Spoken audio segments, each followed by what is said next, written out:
అదే అండి, ఇప్పుడు సెకండ్ వైఫ్ అని ఎలా అంటున్నారు? ఇప్పుడు డివోర్స్ అయితేనే కదా ఇంకో second wife or second marriage చెల్లుద్ది, it should be legal and anything. It's not legal, it's void. First wife కి డివోర్స్ ఇవ్వకుండా ఎలా సెకండ్ వైఫ్ చేసుకోవచ్చు? And how can she get any legal status? Children కి కూడా రీసెంట్ గానే legitimate status ఇచ్చారు. దీనికి ముందు అసలు ఇండియన్ లాలో లేదు సెకండ్ వైఫ్ కి వాళ్ళ చిల్డ్రన్ కి లెజిటిమేట్ స్టేటస్ ఇవ్వటం. Legally everything must go to the first wife and the son through the first wife. Divorce ఇస్తే అప్పుడు మాట్లాడుకోవచ్చు. కాదండి, మీ పేరు కొసరాజు అని ఎందుకు యాడ్ అయింది? పై బర్త్ మీకు అది ఉన్నప్పుడు మీ ఇంటి పేరు మాగంటి అని ఎందుకు లేదు మీకు? అదే అండి, సో దీనికి ముందు మాగంటనే ఉండేది, మాగంటి ప్రతిమ అని. Registered birth. అవునండి, యా.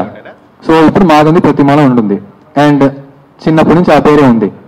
సో ఇప్పుడు ఎదిగే కొద్దీ గవర్నమెంట్ డాక్యుమెంటేషన్స్ కావాలి కదా, ఆధార్ కార్డు, పాస్పోర్ట్ ఏదైనా. ఇప్పుడు ప్రతిసారి అలాంటి పాస్పోర్ట్లు సబ్మిట్ చేసేటప్పుడు మా ఫాదర్ నేమ్ మాగంటి గోపినాథ్ అని ఉంటుంది, మా మదర్ నేమ్ కొసరాజు మాలినీదేవి, కొసరాజు మాలి ఉంటుంది.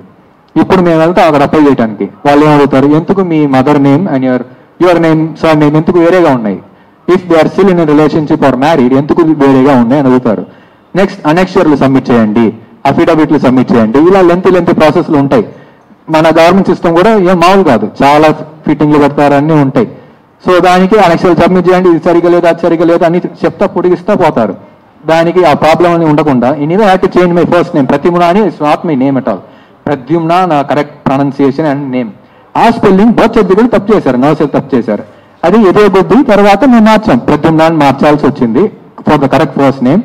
అండ్ లేటర్ ఇలాంటి అనెక్షర్స్, అఫిడవిట్స్, ప్రూఫ్ చేయాలి, నోటరీలు తీసుకోవాలి, ఇలా మెనీ మోర్ డాక్యుమెంట్స్ తీసుకోవాలని కొసరాజు అనే నేమ్ ని పెట్టారు. మాగంటిని రిమూవ్ చేసి కొసరాజుని పెట్టారు. ఎందుకంటే now my mother's name and my surname both are tallying. ఇప్పుడు ఎవరు అడగరు అంతగా. And father's name M Gopinath అని ఉంటుంది అంతే. And we will state that they been కొంచెం డిస్టెన్స్ ఉంది వాళ్ళ మధ్య అని. That's a different thing. And divorce రాలేదు వాళ్ళ ఇద్దరి మధ్య. అవునండి, అదే అండి సింపుల్ డిమాండ్. నా పేరు మా నాన్నమ్మ పేరు, మా అమ్మగారి పేరు, ముగ్గురు name we are legally entitled to be included in the family member and legal add certificate. అవునండి, ఇప్పుడు అన్ని ఇలా వాళ్ళందరూ బ్యాక్ ఎండ్ లో చేస్తున్నారు, తొక్కుతున్నారు, అన్ని చేస్తున్నారు. ఇప్పుడు నెక్స్ట్ వాళ్ళు ఎంత స్థాయికి దిగజారుతారో ఎవరికి తెలియదు, నాకు తెలియదు. ఎందుకంటే నేను మా అమ్మగారు ఇద్దరు మాత్రమే ఉన్న ఫ్యామిలీ మెంబర్స్ కొసరాజు సైడ్ లో. మళ్ళీ మేము చెన్నైకి వెళ్ళిపోతాం. And after that I don't know my future, I might be going to the US. మేము ఇద్దరం ఒంటరిగా ఉంటాం. సార్ నన్ను అప్పుడేంటి, మా అమ్మగారు ఒంటరిగా ఉంటారు, నాకు అది ఇష్టం లేదు ఇండియాలో. And we are alone. ఎప్పుడు ఏ స్థాయి దిగజారు ఏం చేస్తారో మాకు తెలియదు. బెదిరించగలిగారు, ఇలాంటి డెత్ సర్టిఫికేట్ ప్రూవ్ చేశారు, రానివ్వకుండా చేశారు, రావన్నారు, రావద్దన్నారు. సో నెక్స్ట్ ఎలా? అంతకని పబ్లిక్ వస్తే we have to show our presence. అంతకని ఇప్పటిదాకా మీరు లీగల్ ఎయిడ్ సర్టిఫికేట్ కోసం ఇప్పుడు ట్రై చేశారని, దేని పర్పస్ కోసం లీగల్ ఎయిడ్ సర్టిఫికేట్ ట్రై చేశారు మీరు? అవునండి, ఇప్పుడు రేపు మీ ఫాదర్ నేమ్ ఏంటి, మీ ఫాదర్ ఎవరైనా అడుగుతారు కదా. ఇప్పుడు my mother wants to get me married, అది it might be silly hearing from my mouth, కానీ ఆవిడ ప్రయత్నం ఆయన చేస్తారు. ఇప్పుడు మీ బాబు ఎవరు అని అడుగుతారు. అటు ఏడు తరాలు ఇటు చూడాలి కదా ఒక పెళ్లికి ముందు.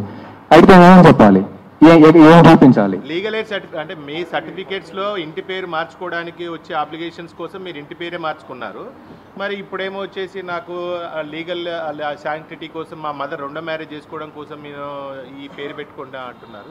అది ఎంతవరకు కరెక్ట్ అనిపిస్తుంది మీకు? అది లేదండి, నాకు అర్థం కావట్లేదు, సారీ ప్లీజ్ రిపీట్. కాదండి, ఇప్పటిదాకా మీ ఫాదర్ పేరు మీ రికార్డ్ అంటే మీ బర్త్ ఉంది కదా, మీ ఇంటి పేరు సర్నేమ్ ఏదైతే ఉందో ఆ ఫాదర్ కంటిన్యూషన్ చేయకుండా ఉండడానికి చేయాలంటే చాలా లీగల్ అప్లికేషన్స్ ఉంటాయి. వాటిని ఫుల్ఫిల్ చేయడం కోసమే నాకు ఇబ్బంది అవుతుంది కాబట్టి మా మదర్ పేరు నేను సర్నేమ్ యాడ్ చేసుకుంటే వచ్చానన్నారు. ఇప్పుడేమో మా ఫాదర్ చనిపోయారు, చనిపోయిన తర్వాత నాకు అది కావాలి, ప్రూఫ్ కావాలి, దానికోసం అంటే ఓన్లీ మీరు అవునండి. ఇప్పుడు నా పేరు నేను మార్చట్లేదు కదా, కొసరాజనే కదా ఉంటుంది. ఇప్పుడు ఏ గ్రాస్ కొసరాజనే కదా ఉంటుంది. మా ఫాదర్ నేమ్ ఐ మీ సన్ అని ఇంకో లీగల్ డాక్యుమెంటేషన్ కదా వచ్చుద్ది. ఇప్పుడు మాగంటి గోపీనాథ్ సన్ తారక్ ప్రతిమ కొసరాజనే వచ్చుద్ది కదా, దానికే ఫైట్ ఇప్పుడు. So it's all the same thing అంతే.